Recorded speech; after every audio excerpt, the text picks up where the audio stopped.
and welcome back to our YouTube channel Bahasaku Inggris, special channel for studying English. Hari ini teman-teman, in this video kita bakal bahas tentang part of speech lagi di bagian preposisi.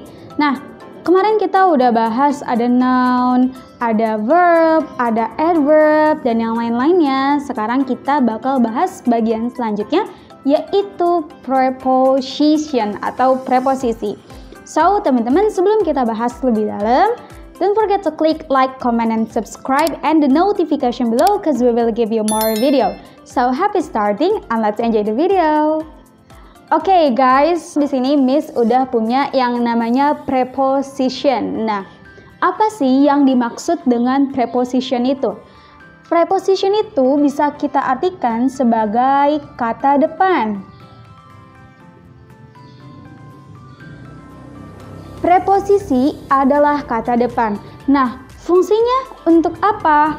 Preposisi adalah kata yang digunakan untuk mengawali frase atau noun. Nah, jadi ketika kalian ingin mengawali sebuah frase atau sebuah noun itu dengan yang namanya preposisi.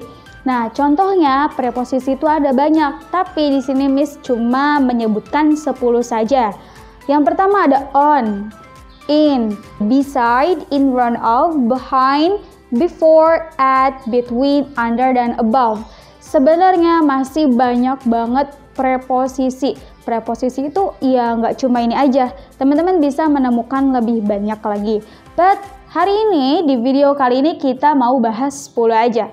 Nah, on ini teman-teman dia ini artinya bisa di atas ya. Nah, in itu di dalam. Beside itu di samping.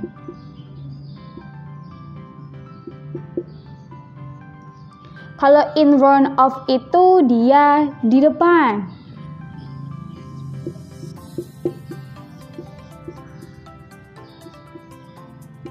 Kalau behind itu dia di belakang.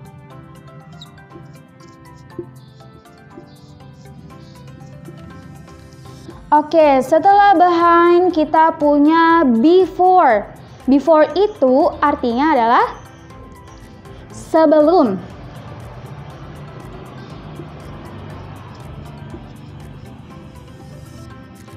Oke, before, dan sekarang ada at. At itu artinya bisa di strip ya. Nanti stripnya diisi dengan noun atau frasenya. Nah, sekarang ada between. Between itu adalah di antara. Nah, teman-teman kira-kira kalau di antara, benda yang namanya juga di antara berarti dia menghubungkan berapa benda? Benar, menghubungkan dua benda atau dua frasa ya. Jadi ada dua yang disebutkan. Nah, between di antara. Di antara ini dan ini gitu ya. Ini contohnya teman-teman ya. Oke, sekarang ada under. Under itu di bawah. Nah, kalau above itu dia di atas tapi tidak menempel. Contohnya, misalkan kalian di sini. Di atas kalian ada lampu. Tapi lampu itu tidak menempel dengan kalian. Nah, so you can say there is the lamp above me. Ada lampu di atas saya. Oke, sekarang I will read it and you can repeat after me. On, di atas. In, di dalam. Beside, di samping. In front of, di depan. Behind, di belakang. Before, sebelum. At, di. Between, di antara. Under, di bawah. Above, di atas tidak menempel. Oke, teman-teman, ini ya preposisi di sini yang Miss tulis ini dia yang cukup common digunakan dalam daily speaking. Nah, jadi teman-teman kalau mau ngejelasin, oh nah ada ini di atas ini, nah kalian bisa pakai on. ada ini di dalam ini, kalian bisa pakai in. Ada benda ini di samping benda ini, kalian bisa pakai beside.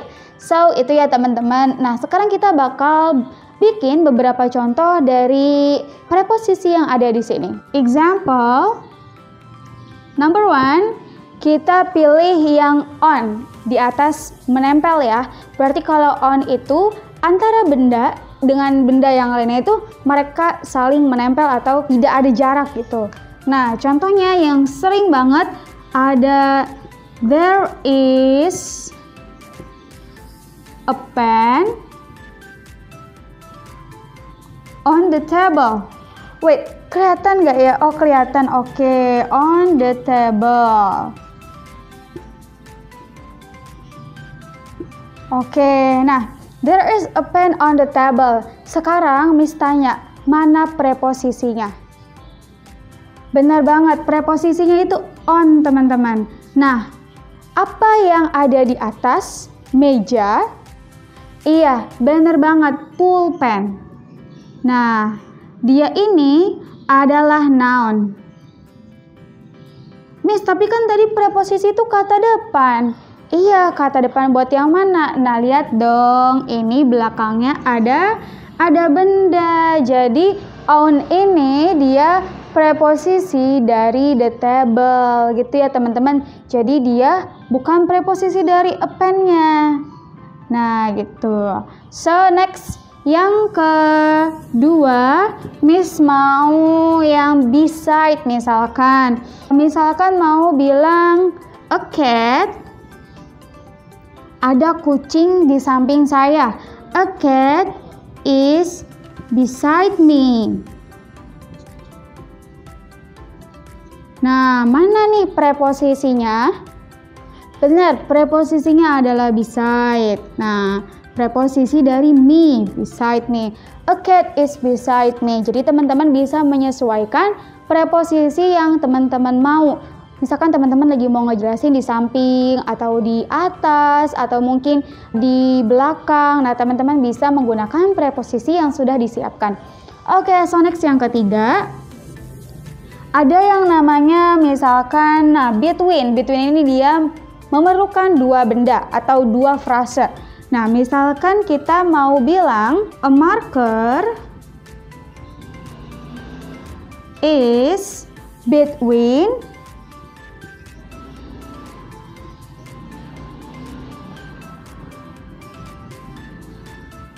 a book and a pen.